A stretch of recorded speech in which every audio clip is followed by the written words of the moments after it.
Yeah, I heard of you, but I thought you'd be older. Like a fine wine, I'm aging gracefully, thank you. Like a fine wine, my ass. You look more like a keg of beer to me.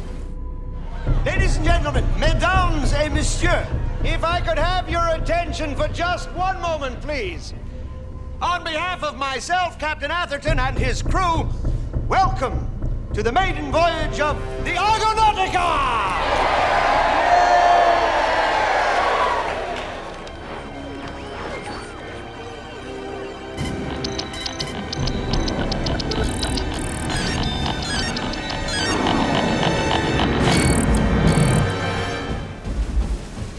Where are we?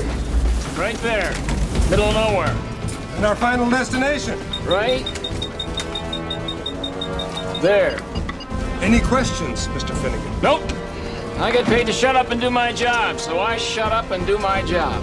You're not the least bit curious as to where we're going. Like the sign says, if the cash is there, we do not care. Very good.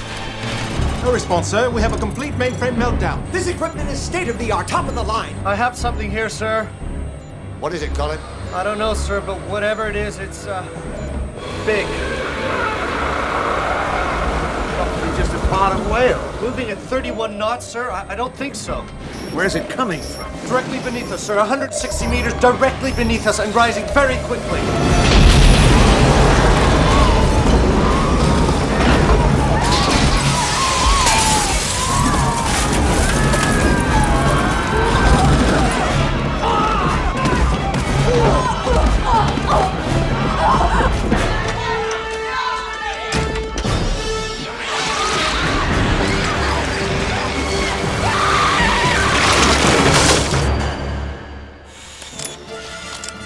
Whoa, it's a cruise ship.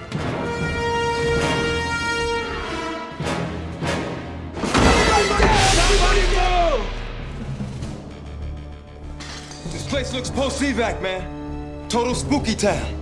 Looks like somebody beat you to the punch. Where the hell is everyone? Who cares, mate? Let's hit the vault and go. I got a really bad feeling about this. They're wiping us out one at a time. I say we make a stand. The whole damn ship's infested, Finnegan. I'm getting back up to my boat, cutting it loose, and getting the hell out of here. Now there's something you don't see every day.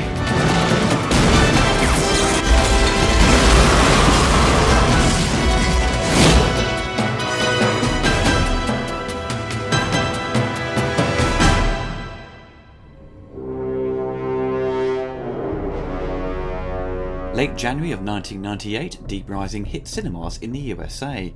It didn't make its way to the UK till 7 months later. Directed by Stephen Sommers, who went on to direct The Mummy and Van Helsing. It was produced for $45 million. It unfortunately bombed at the box office stateside, pulling in just about $11 million. It's unclear how much it made worldwide, but it was considered a flop for the studio. It faced stiff competition from Titanic, which dominated cinemas for months. With it dealing with the monster genre, audiences had already been treated to a number of similar movies, such as Anaconda, Mimic and The Relic, which made Deep Rising seem like it arrived too late. Reviews were mixed, with most giving it a negative rating. Siskel and Ebert were particularly harsh, putting it in their worst movies of 1998 list. Over the years, Deep Rising has gained a strong cult following, with many finding the movie on VHS, Laserdisc and eventually DVD, which was starting to take off as the must-have video format of the late 90s and replaced VHS come the early 2000s. Stephen Sommers had 3 other movies under his belt before he directed Deep Rising. His last movie was the 1994 live-action version of The Jungle Book, starring Jason Scott Lee as Mowgli. The film was a moderate success. Between Jungle Book and Deep Rising, he wrote the screenplays for Gunman and Tom and Huck, which he also executive produced for Disney, along with a TV version of Oliver Twist in 1997, starring Richard Dreyfuss and Elijah Wood. During that time, he worked as a staff writer at Hollywood Pictures. Hollywood Pictures was a division of the Walt Disney Company, similar to Touchstone Pictures and former Miramax and Dimension film labels. Its aim was to produce films for a more mature adult audience with darker themes than the features by Walt Disney Pictures. During his time at the studio, he began writing the script to Deep Rising, then called Tentacle. No one had made a monster movie in years, and Stephen wanted to homage the movies of the past, such as the 50s B-movie features and of course Ray Harryhausen. Hollywood Pictures greenlit the project during a time when there were no other monster movies in production. Its eventual delays would make it last out of the gate, with other monster-related movies dominating the market. For the cast of Deep Rising, it's pretty big, as many characters get a lot of screen time before the majority of them get killed off one by one. There is a lot of familiar faces. For the main lead, we have the legendary Treat Williams as John Finnegan. Treat has been working steadily since the late 70s, working in film and TV, and has done his fair share of action movies. He did a superb job in Mark Goldblatt's Dead Heat. Kevin J. O'Connor, a familiar face of Stephen Sommers' movies, plays Joey the mechanic and Finnegan's best friend. Joey is the comic relief of the film. Kevin worked again with Sommers on The Mummy, Van Helsing and G.I. Joe. Kevin would often ad-lib many of his lines and got away with it. Can you just get asthma? Una Damon plays Leela, a mechanic and partner of Joey. Una hasn't acted since 2007. She starred in Deep Impact, The Truman Show, and I'm sure many of the Spider-Man fans will recognise her as the lab tour guide who informs Peter and his class of the new super spiders in Sam Raimi's 2002 film. Famke Janssen was cast as Trillian, a professional thief who becomes the love interest for Treat Williams' character. She was cast late into the production as another actress was let go, as she didn't suit the part. Famke came to everyone's attention for her performance in GoldenEye. She later found success in the X-Men series, playing Jean Grey. Anthony Heald plays Simon Canton. Like Famke, he was cast at the last minute to play the owner of the cruise ship, who has plans of his own for the fate of the ship and its passengers. Anthony got paid very well to star in the film.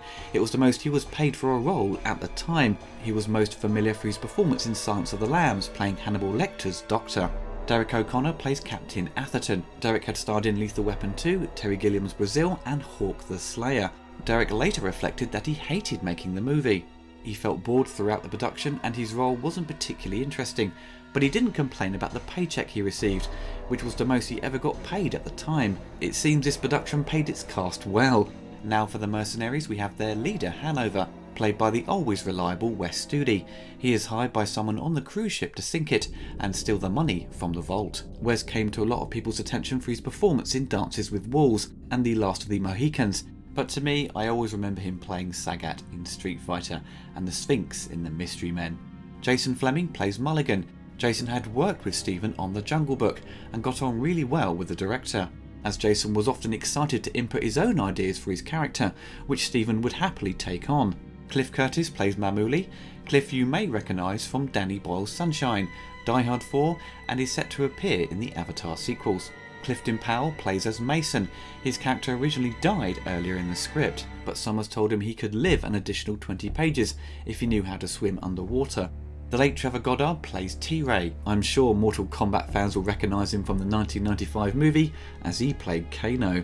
Djimon Hounsou plays Vivo. This was an early role for him, as he then went on to star in ER and then the big blockbuster Gladiator, and has worked consistently ever since, starring in many big movies over the past 20 years and receiving a few Oscar nominations. And finally we have Clint Curtis, who appears to have a staggered career as an actor. He plays as Billy. His character unfortunately gets eaten by the monster and gets digested in front of the crew. When it came time to filming Deep Rising, they shot in and around Vancouver on an 85-day schedule. Much of the production was filmed at Versatile Shipyards, a historic ship assembly plant on the city's north shore. On site, crews worked to build several major sets, which included the engine room, the exterior of the Argonautica, the deck, and 2 sets of hallways to be filled with water.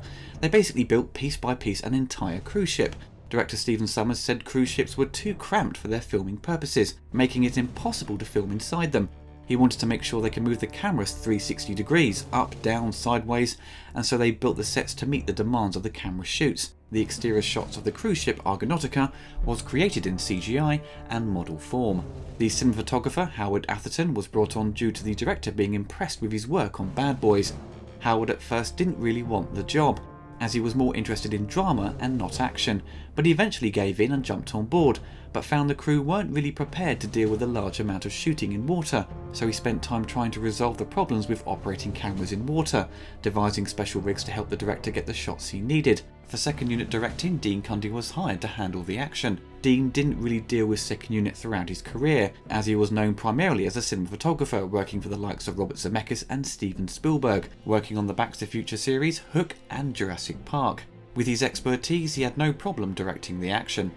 The studio did show a concern about the level of violence in the film and did try and push for a PG-13, but the filmmakers fought back as they wanted to maintain the violence and didn't want to trim any out to keep its intended R rating.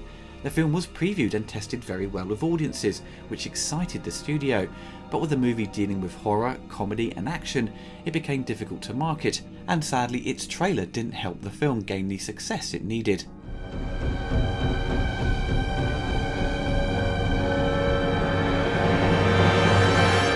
For the film's story, luxury cruise owner Simon Canton is celebrating the launch of his new ship, called the Argonautica, out in the South China Seas. Now this ship should have been called Boaty McBoatface. The ship is full of wealthy guests enjoying their trip, but they are unaware something below them is stirring. Meanwhile, Captain John Finnegan and his crew are hired by a mercenary called Hanover. He and his team need to be piloted across the South China Sea to an undisclosed location in the middle of the ocean.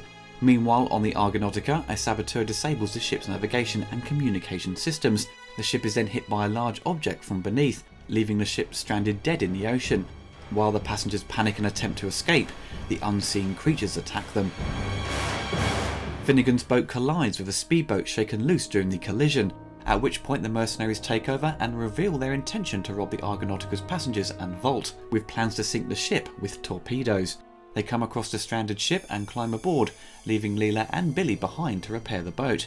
The group reaches the ballroom only to find blood and no sign of the passengers, spooking out the mercenaries, and Finnegan is starting to have a bad feeling about this situation. Finnegan and Joey go to the engine room to scavenge parts to repair the boat, under the guard of T-Ray and Mamuli.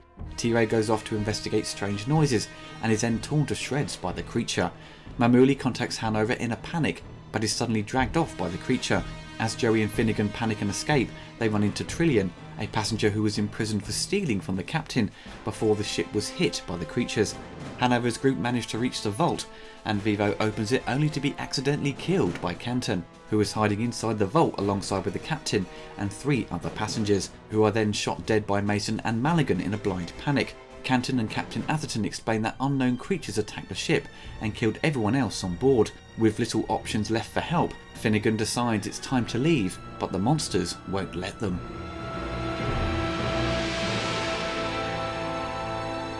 The visual effects for Deep Rising had a number of FX studios providing their talents on the picture: DreamQuest Images, Blur Studios, Band from the Ranch Entertainment and Industrial Light and Magic. Rob Bottin and his team in LA did designs of the creatures and provided a number of practical creature effects. This will be the last creature effects picture Rob Bottin worked on before he left the industry. The production in Vancouver had a creature shop on site to do a lot of the digested bodies and even a more elaborate death scene for the captain, where he is crushed and his brain pops out his skull. It ended up being too disgusting and replaced with a far less gruesome shot. The majority of what you see with the monsters, however, is created in CGI. By 1998, many FX companies had appeared alongside many of the big FX houses. Due to software and the computers needed to complete these complicated effects had dropped in price, giving the opportunity for smaller budgeted features to get the big blockbuster visual effects. DreamQuest Images handled the majority of the effects, with Blur Studios handling this scene where the character Billy is being slowly digested, which even today is incredibly impressive and easily the goriest scene in the film. This is a 20-year-old effect, one of the early blends of CGI and practical effects. Band from the Ranch Entertainment got its name from a couple of FX guys who used to work at ILM and got banned from the Skywalker Ranch for breaking into George Lucas's office to nosy around and got caught. Once they left, they set up their own company and gave it that comedy title. This studio handled a lot of the computer graphics used in the film for the operating systems such as the ship's navigation and a couple of additional shots for the underwater sequence. The film originally opened with a much bigger underwater effects scene that was still a part of it through most of post-production, but special effects delays cost them nearly a year of extra time and eventually led them dropping the sequence, resulting in ILM being brought in late into the game to finish a number of sequences to lighten the load for DreamQuest. Their goal was to make their footage match what DreamQuest had done and finish the chase scene with John and Trillian escaping on a speedboat and avoiding the tentacles. When I saw this on TV, it was not presented in widescreen, and to be honest, a lot of the CGI looked a bit rubbish even for the time. Now watching it again in HD and in CinemaScope, the effects appear to look far better. Don't get me wrong, there are still wonky moments, as they were too ambitious for what they were attempting to do. The introduction of the big monster at the end doesn't really hold up. Once the camera gets too close, it's typical 90s CGI, and when it explodes, it's a bit laughable. but there are many other moments where you see the tentacles moving slowly, and it does look great. The lighting is spot on. Once these tentacles start doing more elaborate things, as its mouth opens up, then it begins to lose believability, because the camera holds on it for too long, giving you time to scrutinise it. The film for the most part uses a lot of fast cutting to hide the CG elements, which works in its favour. My favourite moment is seeing the model of the ship blow up at the end. A wonderful miniature shot perfectly, and the scale is spot on, not giving away the illusion. Overall, for the budget and for the time when the film came out, the FX certainly do a good job in providing the jump scares and complementing the action. Of course, there are a number of scenes where the FX is dated, but as long as you are invested in what you are watching, then it doesn't really matter.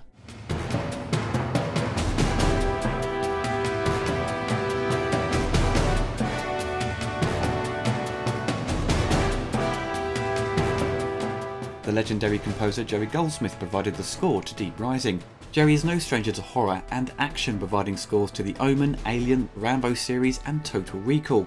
So dealing with a film with a mix of horror and action is easy peasy for him, I imagine. He balances out the suspense with driving action cues to elevate the scenes. It has moments where it sounds like Alien and even Rambo for the big bombastic action driven cues. He brings on his trademark keyboards that play a role throughout. Jerry was always the best at mixing electronic sounds into a large orchestra. In typical Goldsmith fashion, he creates a main theme for the film which he sprinkles throughout the movie. I've chatted about Jerry Goldsmith a number of times over the years, and his work is always top notch, and the score to Deep Rising is really good as usual, but I would probably say it's one of his forgotten scores. I don't hear that many people talk about it. As he scored so many films, a large majority of his scores just get lost in his large body of work. The score did get a release on CD in 1998 by Hollywood Records, with Jerry selecting 10 tracks from his lengthy score, totaling about 33 minutes. So sadly a lot of his music was missing.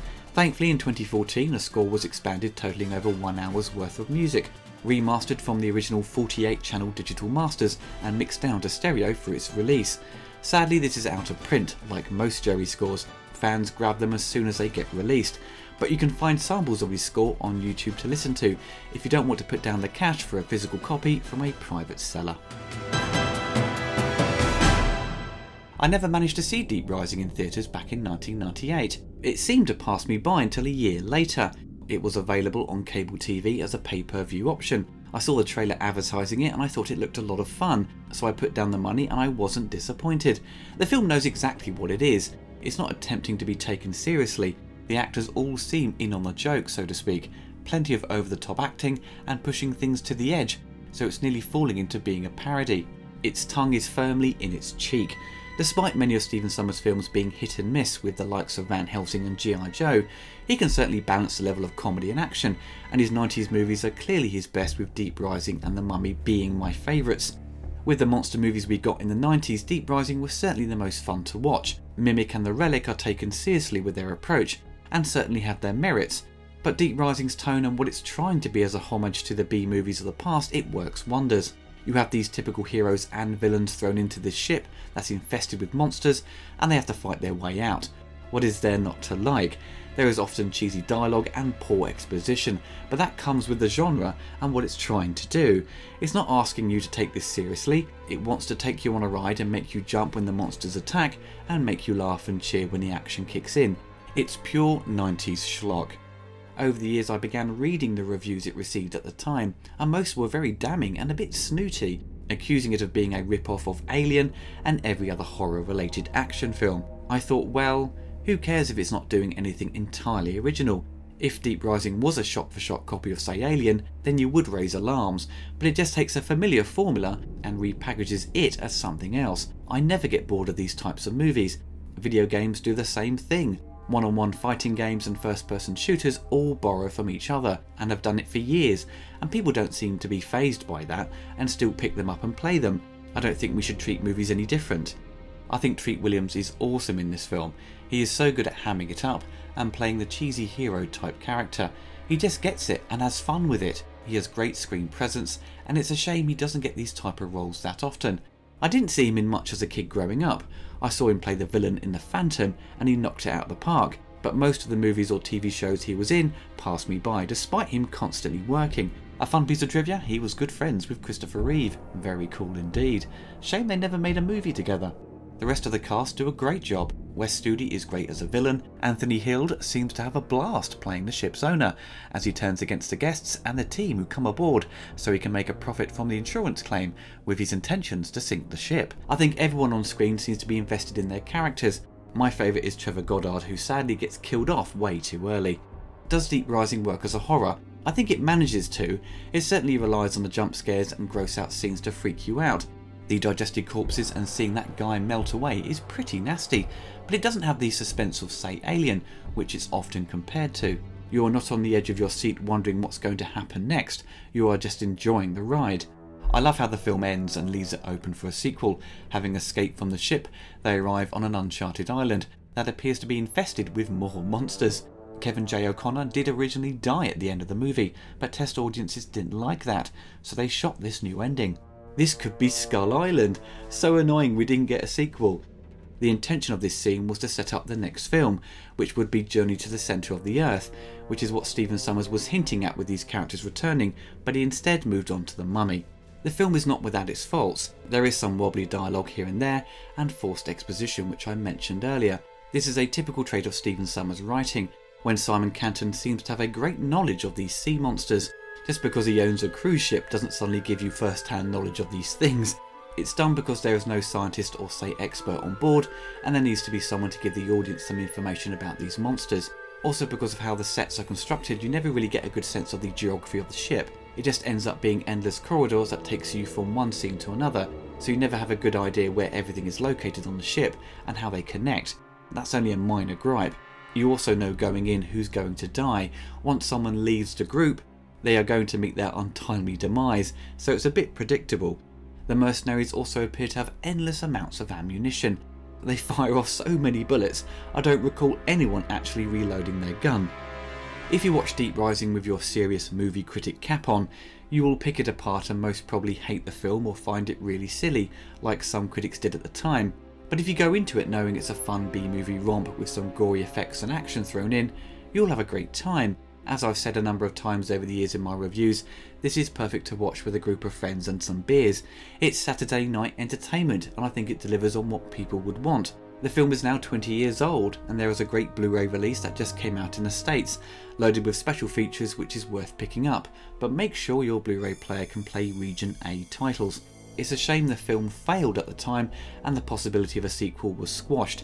Stephen Sommers' career wasn't ruined, however, by the film's failure, as the following year he directed The Mummy, which was a massive success, which spawned 2 sequels and spin-offs, but unfortunately his other movies over recent years didn't fare well at all with critics, and his formula for these blockbusters was wearing thin, with his over-reliance on CGI making most of the action scenes seem like a video game cutscene, and lots of lovely forced expository dialogue, which is never really a good thing. Deep Rising is not the finest of its genre, but what it does very well. It knows who it's trying to entertain. It didn't find its audience at the time, but it's thankfully found it over the past decade, and I hope more people get to enjoy it as time goes on. When you have a film starring Treat Williams, with a Jerry Goldsmith score, and plenty of silly action and gore, what more could you want? Something has jammed the systems. Not something. Someone. Hanover had a connection on this ship. Somebody to knock out all the communications. It was you. What? Very quick, Mr. Finnegan. The ship's gotta be worth what? A couple $100 million? $487.6 million. The insurance. That's what the torpedoes are for. You loot the ship and then you sink it for the insurance. I spent my whole life, my entire fortune building this ship. I'll be damned if I'm gonna lose it to a bunch of pencil-neck bankers. Lose it, you greedy bastard! What are you talking about? The ship was operating at full capacity! I know, Captain, but the problem is that the cost of keeping it operating is a hell of a lot more than we're ever gonna take in. You mean we're all gonna die because you screwed up on the map? I simply misjudged the market! I'm beginning to fear that our friends here may be some kind of strange offshoot of the Archaeo Toya family. At 4,000 feet, the Toya are about as long as a pencil, with bodies about the size of a golf ball. But those at 20,000 feet have been found to eat full-grown sharks. At 30 or 40,000 feet, well, you do the math. The Toya are very crafty. They hide in burrows and catch their victims with spiny tentacles, and then they crush them between massive jaws. Yeah, and then they eat you, right? No, they drink you. They drink you alive, sucking all the fluids out of a body before excreting the skeletal remains. What are you looking at?